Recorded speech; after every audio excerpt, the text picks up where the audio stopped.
Hey guys, it's portrait photographer and Viltrox ambassador, and today I'm going to give you a behind the scenes look on how I see composition and how I set up my portraits using the Viltrox 56mm f1.2. I want to shoot here. We got a lot of cool bokeh. Obviously, I don't want to shoot with the street here, so I'm going to get like a 3/4 shot. I don't want her to just be standing in the street right with the pavement. But I feel like there's a lot of cool bokeh opportunities, and because it's a cloudy day, we do get a little bit of light over there. And with the 56mm, it's basically an 85mm equivalent on full frame. I know I'm gonna get a lot of compression, and then along with that 1.2, I'm gonna get some creamy bokeh back there. So I'm gonna use that as like a background element and see what we can get. So there's two things that I see here. I wanna use this in the foreground. Maybe we can have you interacting with the flowers or just getting close to it kind of here. And then I also see like the little palm tree stuff that we might use over there. But let's get you in this position here. When it is like a cloudy day like it is right now, getting your ambient exposure is important. You don't want it to look too flashy, so you kind of want to just almost make it look like natural light. Or at least that's the style I like to go for when it's cloudy like this. So that's what I'm going to do here. Perfect. Okay, good. So I'm at 250th on my shutter speed, 1.2 on my aperture, ISO 125, and power 3. Let's see what that looks like. 1, 2, and 3. How does that look? Too much power. I'm gonna go down to 1.5. 3, good. Looking at me, Andrea. One of the things that I love about a focal length like this is that it looks very flattering on the subject. You can get a nice close-up and it doesn't distort the face, whereas like a 35, you have to be very, very careful. That looks beautiful. We're gonna go 1, 2, 3.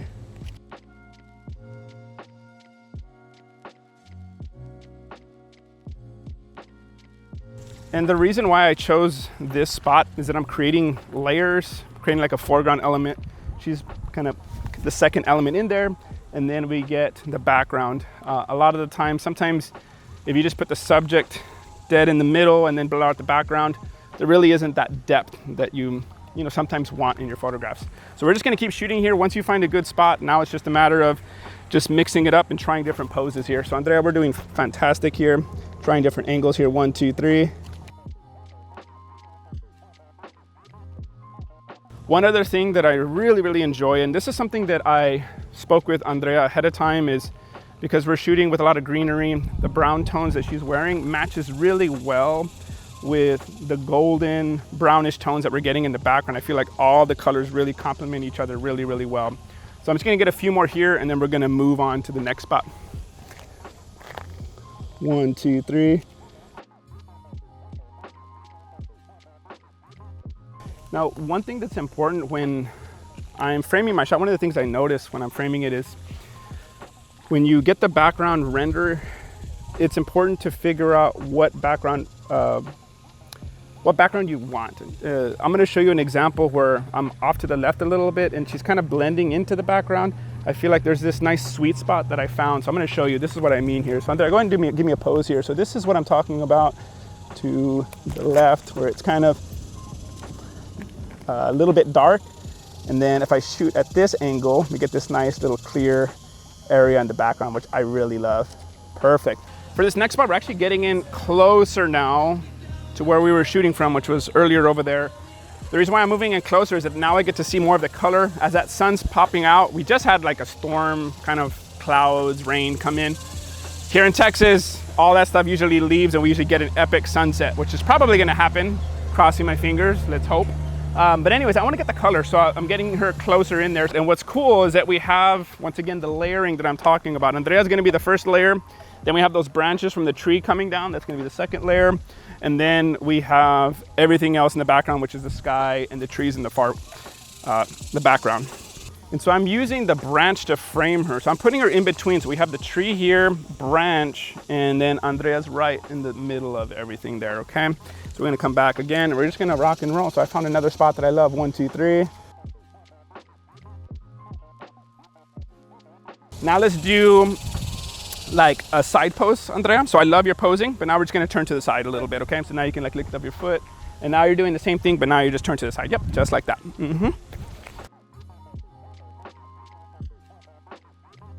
You to do looking over the shoulder now, Andrea. So you're gonna be looking that way and you're gonna kind of look over the shoulder, looking back at me, okay? That's perfect.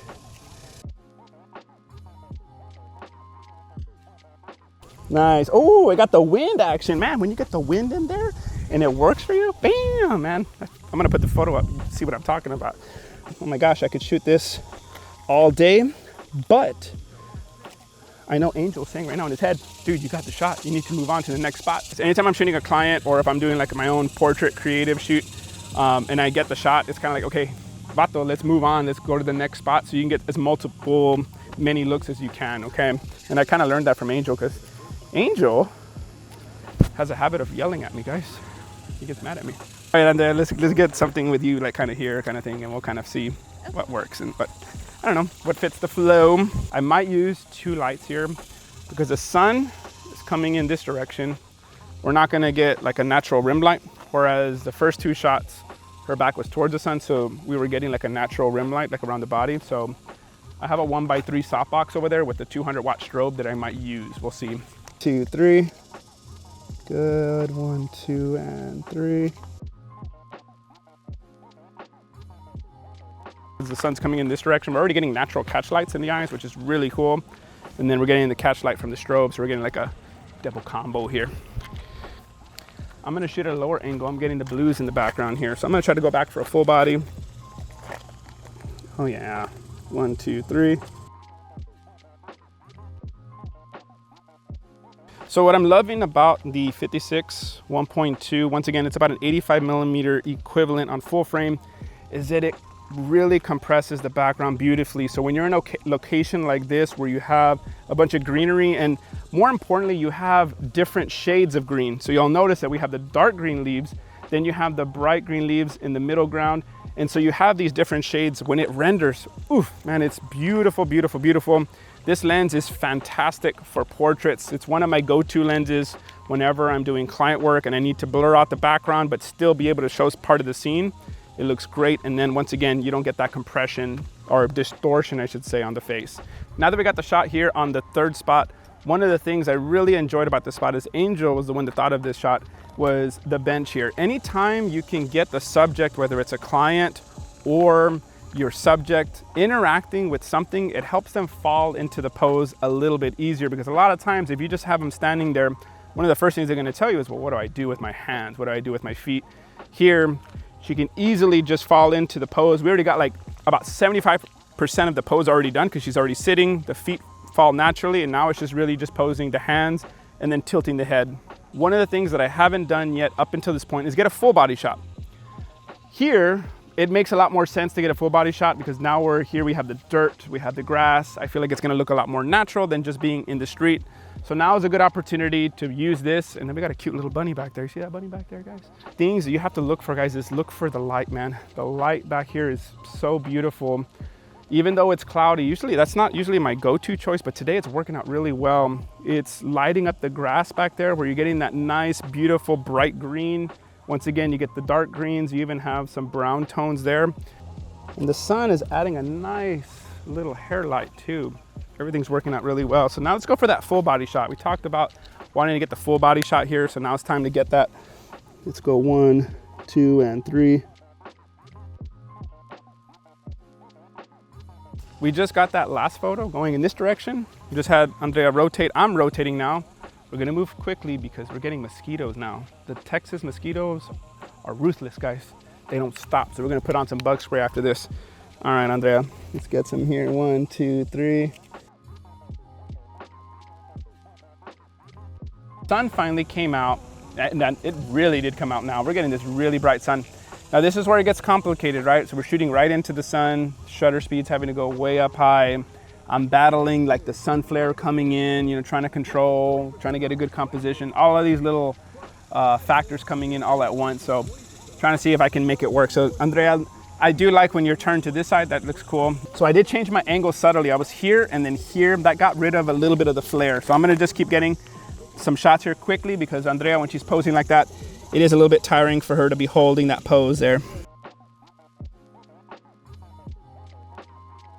Suns came out, we got beautiful clouds, man, like gorgeous, gorgeous, gorgeous, gorgeous. What I'm gonna do is I'm actually gonna use Andrea to block the sun because it's gonna be impossible for me to expose for the sun. It's so damn bright. So I'm gonna use her body to block the sun, get the exposure. Now, one thing to consider when you're using the 56mm, since it's a prime lens, you got to move your feet, right? To get different compositions here. So I'm going to start off with the knees up. That's like my favorite go-to look here with this type of lens. Let's get the 3/4 shot. So I am shooting all the way at 8,000 shutter speed, and I'm gonna guess my power is probably gonna be power 8 here. And let's see what we get here.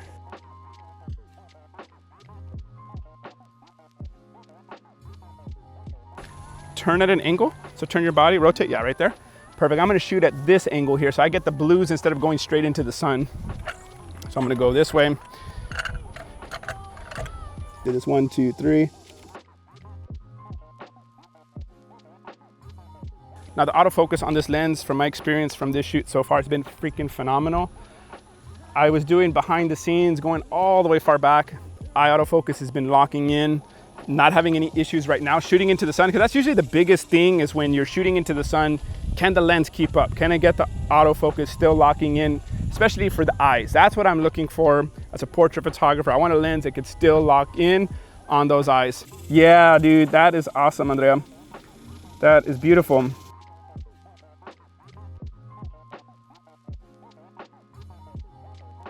Talking about food, I'm craving that triple dipper from Chili's. You guys, have you ever had the triple dipper? Triple dipper? Yeah. Yeah, it's good, right? All right, I think I already nailed the shot, so I'm just gonna get a few more here and then we're gonna wrap it up.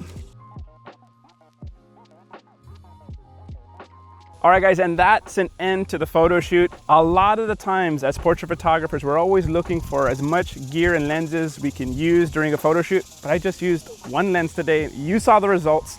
I used only the 56mm 1.2 for this entire shoot, and I got some fantastic results.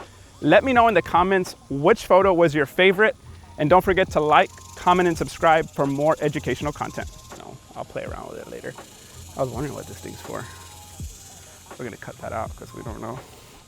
I don't want to look dumb. You know what? I'll put it at the end. It's okay. Nobody watches till the end anyway, so nobody will never know. My students used to call me a yapper. They're like, "Sir, are you gonna yap today?" I'm like, "I'm not. I don't. I'm like, I don't yap."